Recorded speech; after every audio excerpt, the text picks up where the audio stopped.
టీవీ7 news కి స్వాగతం.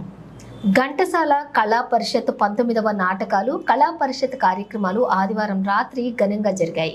ముందుగా తెలుగు పండితులు శ్రీ మంచుకంటి వెంకటేశ్వరరావు స్వాగతోపన్యాస పరిచయంతో ప్రారంభమయ్యి పరిషత్ వ్యవస్థాపక అధ్యక్షులు బుడగల సుబ్బారావు అధ్యక్షతన ముఖ్య అతిథులు శ్రీ కొల్లిపర కాశీ విశ్వనాథం, పోతుగంటి రామకోటేశ్వరరావు, మర్రి వెంకటరామిరెడ్డి, వేపూరి రామయ్య, సయ్యద్ పేద కరిముల్లా, పిన్నమనేని పాములయ్య, దివ్యల శ్రీనివాసరావు, కళ్ళం వీరభాస్కర రెడ్డితో సభా కార్యక్రమం జరిగింది. తరువాత ఈటీవీ విన్నర్ శ్రీ బాలరాజు ఎంఐ ఘంటసాల పాటల సంగీత భావరి కార్యక్రమం ప్రేక్షకులను ఆనంద డోలికల్లో ముంచివేసింది.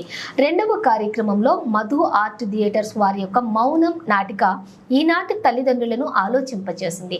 పిల్లలను విదేశాలకు పంపాలనే తల్లిదండ్రుల ఆలోచన చివరకు వారినే అనాథాశ్రమాల పాలు చేస్తోంది. శవాన్ని చుట్టానికి కూడా వస్తే వస్తారు, లేకపోతే లేదు అనే మెసేజ్ క్రియేట్ చేసింది. మూడవ నాటిక త్యాగం. తల్లిదండ్రుల అభిప్రాయాలతో పని లేకుండా ప్రేమ పేరుతో ఆడపిల్లలు బోల్తా పడటం, కొంతమంది ఆడపిల్లలు ప్రేమకు విలువలు ఇస్తూ కష్టాలను అనుభవిస్తూ కోరి తెచ్చుకున్న సమస్యలతో అవసరాలకు ఇష్టం లేకపోయినా శీలం పోగొట్టుకునే పరిస్థితి దాపురించి బాధపడే పరిస్థితి కళ్లకు కట్టినట్లుగా మెసేజ్ వచ్చింది.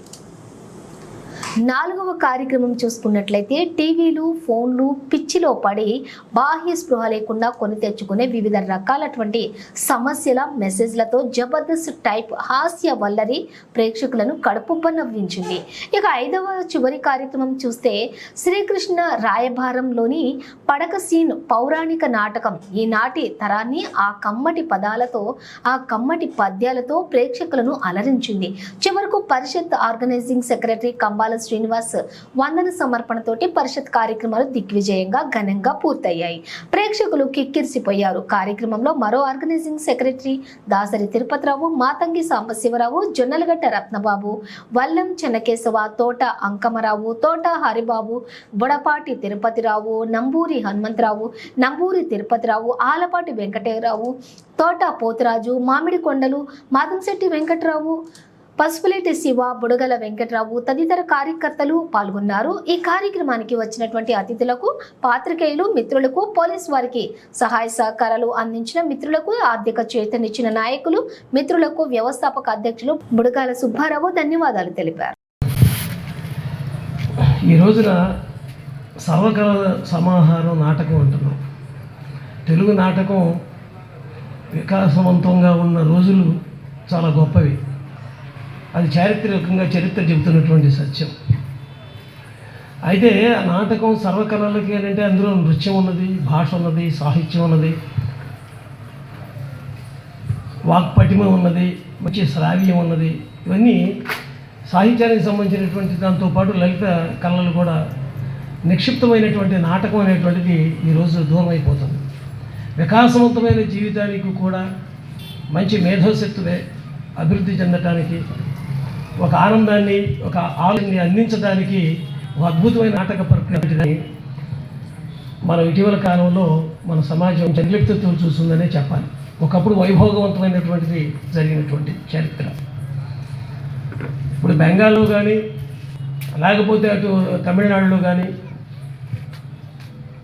ఒరిస్సాలో కొంత భాగం వీడు భాషతో పాటు వాళ్ళు నాటకానికి చాలా ప్రాముఖ్యత ఇస్తారు. కొన్ని నెలల పాటు కొన్ని థియేటర్లు నాటకాన్ని టికెట్ డ్రామాగా ఆడుకోవటం అనేది ఇప్పటికీ ఉన్నది.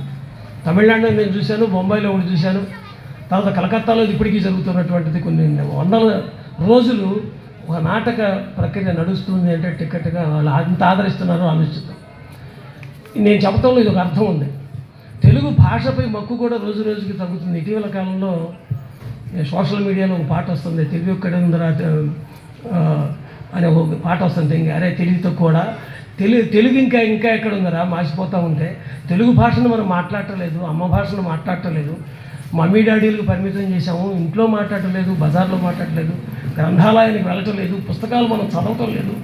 ఇలాంటి స్థితిలో తెలుగు భాషను గురించి మాట్లాడుకోవటం, తెలుగు భాష ఔన్నత్యాన్ని గురించి మాట్లాడుకోవటం, తెలుగుదనాన్ని, కమ్మదనాన్ని పొందటం అనేటువంటిది సిగ్గుతేజైన పని అని చెప్పేసి ఆయన ఆ పాట కాదు, ఆ పాట అంటే నిజంగా అందులో ఉన్న ప్రతి మాట మనం ఎక్కిరిస్తూ మనకు వెనుజడుతుంది. ఎప్పుడైతే గ్రంథాలయాలకి మానుకోవడం, గ్రంథాలను చదవటం మానేసి కేవలం సెల్ ఫోన్లో కూర్చుంటూ మనం గూగుల్కి వీటికి పరిమితం అయిపోయినప్పుడు ప్రపంచం యావత్తు కూడా మన చేతిలో ఉండొచ్చు, కానీ మెదడుకు పదును పెట్టేటువంటి పరిస్థితి లేదు. దానికి అలవాటు పడితే ఎడిక్ట్ అయిపోతే జరుగుతున్న పరిస్థితి కూడా మనం చూపించారు. ఓ పసిపిల్లగాడు మైండ్ అంతా బాగొట్టుకొని డిప్రెషన్కి గురైపోయి ఊరికే మన కనుక సెల్ ఫోన్ కనుక ఇట్లాంటి అనే పద్ధతిలోకి వచ్చాయి. ఎంత జబ్బు చేస్తుందని శాస్త్రజ్ఞులు కూడా చెప్పేటువంటి అంశం. నేను ఇంతకీ చెప్పదలుచుకున్నది ఏంటంటే, తల్లి భాష అయినటువంటి తెలుగుని మనం మర్చిపోతున్నాం, చక్కగా మాట్లాడటం లేదు. ఈ మాటకు నేను చాలా ఆవేదనతో అంటున్నాను. నేను నిత్యం చూస్తున్నాను, మా నాన్న తెలుగు పండితుడు, ఉత్తమ ఉపాధ్యాయుడు, రాష్ట్ర గవర్నర్ అవార్డు గ్రహీత, తెలుగు చక్కగా మాట్లాడేటువంటి వాడు, తెలుగు అక్షర దోషం కనుక ఉండేటట్టయితే ఏళ్ళు పగిలేటట్టుగా మాకు శిక్షణ ఇచ్చినటువంటి మహోన్నతుడు. ఆయన దగ్గర మేము నేర్చుకున్నాం కాబట్టి తెలుగు భాష, రచయిత, నటుడు, నేను కవిని, కొంత రచనలు చేయగలిగినటువంటిది, నాటక రచయితగాను, నాటకాలు చేయటం వరకు నటుడిగా కూడా నేను కొంచెం ప్రవేశం కలగటానికి ఆయన నాకు ఇచ్చినటువంటిది. అలాంటిది ఈ రోజున నా సహచరులు, నా జూనియర్స్, నాతో పాటు ఉన్నటువంటి వారు, నాకంటే ఉన్నత స్థితి ఉన్నవాళ్ళు భాష చూస్తున్నారు. తెలుగు భాష, ఇంగ్లీషు పరాయి భాష, తప్పులు ఉండొచ్చు, అది వేరే విషయం. తెలుగులో అక్షర దోషాలు రాస్తూ నాకు చదవటానికే ఇబ్బందికరంగా ఉండి సిగ్గుపడుతూ ఉండేటువంటి పరిస్థితిలో లేఖలు కానీ, తెలుగులో వస్తున్నటువంటి నోటీసులు కానీ, తెలుగులో వస్తున్నటువంటి మాటలు కానీ ఏ చూస్తూ ఉంటుంటే ఇంత మరి గ్రాడ్యుయేట్లు మరి పిహెచ్డీ చేస్తున్నారు, గ్రాడ్యుయేషన్ చేస్తున్నారు, మరి మంచి పొజిషన్లో ఉన్నారు, లక్షల జీతాలు తీసుకుంటున్నారు, వ్యాపారాలు చేస్తున్నారు, మరి పిల్లలకు బాగా చదువుకుంటున్నారు. మరి ఆ పిల్లలు కూడా తెలుగు భాష విషయంలో ఇన్ని తప్పులు రాయడం, మేధాశక్తి తక్కువ కాదు, చాలా మేధావులు, మంచి బ్రహ్మాండమైన వికాసవంతమైనటువంటి తెలివితేటలు ఉన్నాయి. కానీ తెలుగు భాష పట్ల ఉన్నటువంటి కనీసం తప్పులు లేని భాష కూడా పోస్ట్ గ్రాడ్యుయేట్లు రాయడం లేదు. ఈ మాట నేను ఎందుకు సిగ్గుపట్టలేదు, బాధపడుతాను. ఎప్పుడైతే గ్రంథాలయాలు మూతపడిపోయాయో, ఎప్పుడైతే గ్రంథాలు చదవడం మానేసామో, ఎప్పుడైతే తెలుగు భాషని ఔన్నత్యాన్ని గుర్తించలేకపోయామో, ఆ తల్లిదనాన్ని మనం పొందలేకపోయామో, నిరాదరణకు ఎప్పుడైతే గురిందో ఆ భాష మనం రాయడం అంతే ఉంది, చదవడం అంతే ఉంది, మాట్లాడటం అంతే ఉంది. అలాగే నాటకాన్ని ఎప్పుడైతే మనం నిరాదరణ గురి చేసామో భాష కూడా కొంచెం దూరం అయిపోతుంది.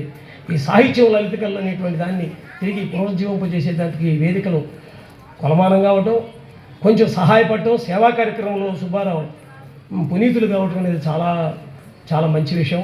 అది పాటల రూపంలో కానీ, లలిత సంగీత రూపంలో కానీ, నాటక రూపంలోనే, లేకపోతే ఇప్పుడున్న హాస్య తోరణం రూపంలో కానీ ఎంకరేజ్ చేసేటువంటి ఈ పద్ధతికి తిరిగి శ్రీకారం చుడుతూ రోజువారీ సంవత్సరాలు తరబడి ఈ కార్యక్రమాలు నిర్వహిస్తున్నందుకు గాను, సమాజ సేవలో అత్యంత ముఖ్యమైనటువంటి దాన్ని ఆయన టచ్ చేసి మనకి కళారూపాల్లో ఈ వేదికని మళ్ళీ తిరిగి ఔన్నత్యాన్ని పొందడానికి తన వంతు సహాయం చేస్తున్నందుకు, సేవ చేస్తున్నందుకు ధన్యవాదాలు. ఆయన మనస్ఫూర్తిగా అభినందిస్తూ, వేదిక మీద ఉన్న పెద్దలందరికీ కూడా, నా సహచరులు అందరూ నాకు తెలిసిన వాళ్ళే, వాళ్ళందరికీ పేరు పేరున నమస్సులు తెలియజేసుకుంటూ సెలవు తీసుకుంటాను.